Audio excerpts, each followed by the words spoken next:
মুসলিম শরীফের হাদিস কি বলে? বিশুদ্ধ হাদিস। রাসূল সাল্লাল্লাহু আলাইহি ওয়াসাল্লাম যখন বয়ান করতেন, ইশতাদ্দা গাযাবুহু ওয়া আলা সাউতুহু কান্নাহু মুনজিরু জাইশিন ইয়াকুল সাব্বাহাকুম ওয়া মাসসাকুম।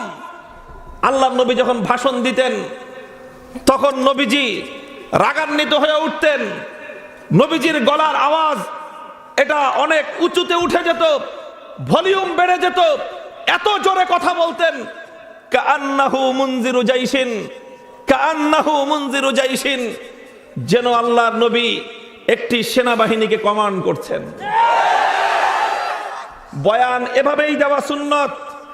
নিজের সামনে যারা থাকবে, একজন সেনাপ্রধান তার সেনাবাহিনীর সদস্যদেরকে যেভাবে কমান্ড করে, বয়ানের মঞ্চে বসে, মসজিদের মিম্বারে বসে মুসল্লিদেরকে সেইভাবে কথা বলা হলো সুন্নত। আজ সেই নবীর দিন, সেই নবীর দিন, আজ সেই নবীর আদর্শ এত সহজ হয়ে গেল। শুধু মিসওয়াক করে আর শুধু মিলাদ শরীফে মিষ্টি খেয়ে আমরা নবীর সুন্নতের হক আদায় করে দিতে চাই। দুঃখ লাগে, আফসোস লাগে। ও নবীর উম্মত আশিকানে মুহাম্মদ আরবি, ও গো আল্লাহর নবীর আশিকরা, ওঠো ওঠো, তোমরা জিন্দা হও, জাগ্রত হও, শপথ গ্রহণ করো আমার নবীর ইজ্জতের হেফাজত করবার জন্য।